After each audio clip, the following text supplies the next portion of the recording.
our guest this week. Drum roll, please. Yeah, is John Mallett. He is actually the vice president of operations for Bell's Brewery. So we can find out exactly why we don't distribute in Northern California. Let's bring him on and Question one.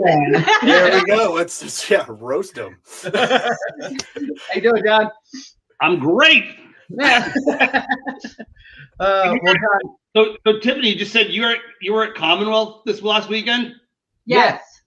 Do you know Commonwealth Brewing Company was the first brewery I worked for? really? That's very exciting. What a small world. Yeah. That is crazy. What was your job there? I was a brewer there. I started off in the kitchen and then went into the brewery because I wanted to be a brewer. I was like, I want to check out the brewing thing, and then I kind of went from there. I ended up running the brewing program there, and then eventually left. So, John, give us a little bit about yourself, man. We've done a little bit of research on you, stalked a lot of your Instagram, but obviously we know you're the VP of operations over there at Bell's, but I know you come heavy from the brewery into things, the industry in general. So give us your best elevator pitch on why you're amazing. I like drinking beer. Good. Show's over. See you later. I've been brewing beer for a long time. Also have been heavily involved with all kinds of sort of professional organizations, and do a bunch of leadership stuff there.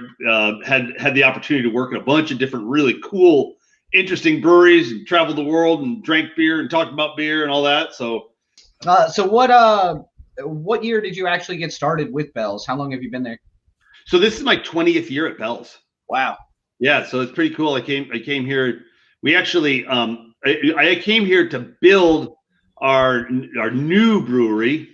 So Bell's was started out in downtown Kalamazoo, and then at some point, like, hemmed in by railroad tracks on three sides, main street in town on the fourth, and a stream that ran underneath it. It was like we gotta go somewhere else. So Larry bought a piece of property out in the town next to Kalamazoo, and we built a brewery. And I came out there originally, designed the brewery as a consultant, and we put the plans out for bid. And I always remember the day because it was a beautiful fall day. It was actually a day in September. It'd be the 11th of September in 2001. Oh wow. Yeah. So that was a pretty busy day for this guy.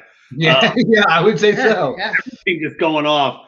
And so I've been at Bell's, for all that time since. Always have run the brewing program there, and seen tremendous growth, through that. And the growth I'm most proud of is the growth of staff that are there. We have unbelievable people that work at Bell's, super smart brewery technical folk, and then of course, sales, marketing, finance, HR. I work with a great team. So now, did you actually ever brew with Bell's, or did you come into like straight off the bat, sort of in the management end of things? Yeah, no, I came in to manage things, but when you're managing like 6 brewers and somebody takes a day off, you're running the brew house. Yep.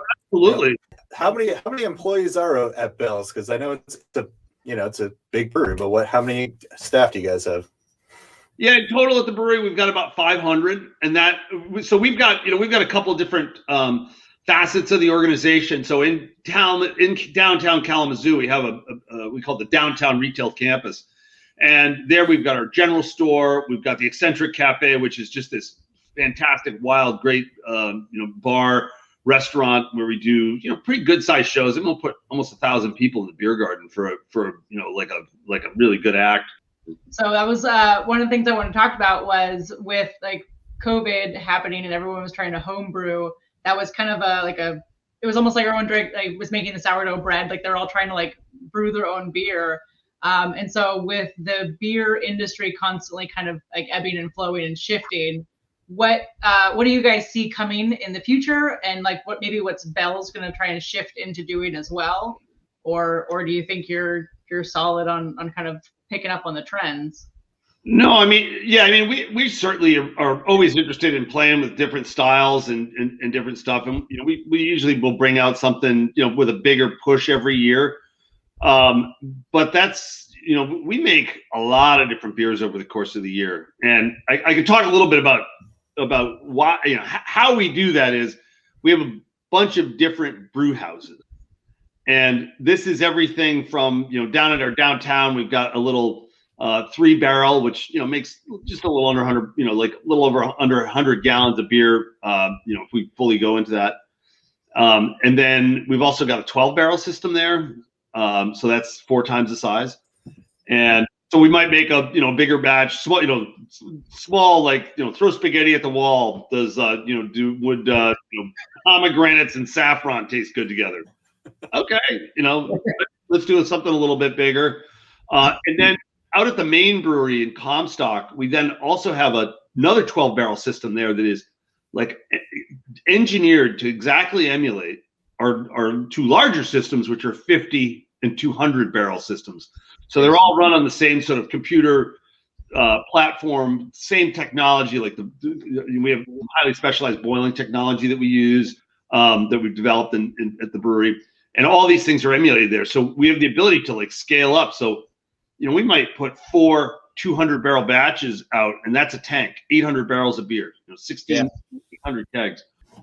So anyways, anywhere from like 1,600 kegs down to like 5, and that's a batch of beer. So we make a lot of different batches, and some of them are like, yeah, let's blow this thing up. We should take this, roll it out national next year.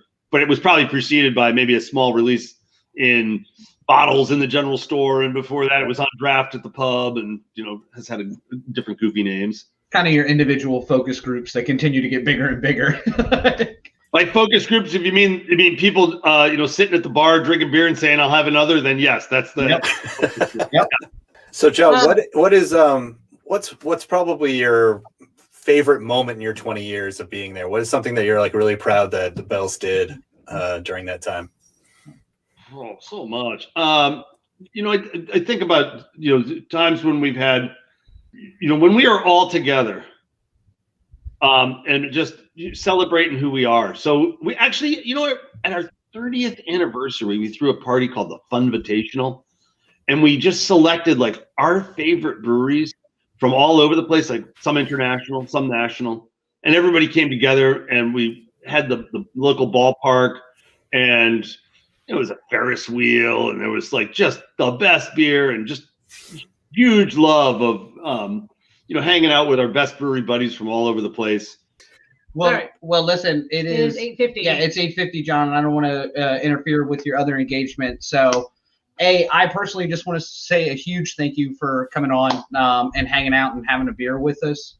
I think that's really great, both for the industry, for your brewery, for everyone to be personally so engaged, because we've reached out to some small breweries, some bigger breweries across the board, and literally you guys got back to us in like less than 24 hours. It was like, hell yeah, we'll be on there. Yeah, no problem. Shout out to Josh. Yeah, Josh. Yeah, he was great as well. Yeah, he's an awesome guy. Really appreciate being able to work with him. Yep. Is there anything that you want to plug or want to say, or anything that the brewery's got coming up that you're excited about that you want to just throw out there? Yeah, I mean, we're always rolling different beers. One of the projects we've been playing a bunch with is the Larry's latest Flamingo Fruit Fight, which is actually named after a Captain Beefheart song. Playing with sort of like, this already sounds like a beer I'd buy. So yeah, got a couple of flamingos on a fruit fight. Sold. Right there. The label might be a little bright for you, Phil. But so we're playing with some different fruits and just that fruit acidity is just so bright and really fun. Great beer for the summer.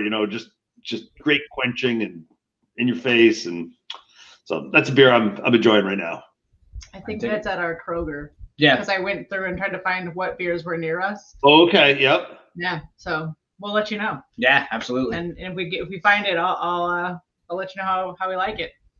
All right. That sounds great. Well, hopefully we can do it in person one day soon when we're on our way out through Michigan, or Phil's out through Michigan. We'd love to catch up and have a beer, man. Absolutely. That sounds fantastic. Other than that, enjoy your other engagement. And again, cheers. Thank you so much for joining us. Cheers. Great to have you.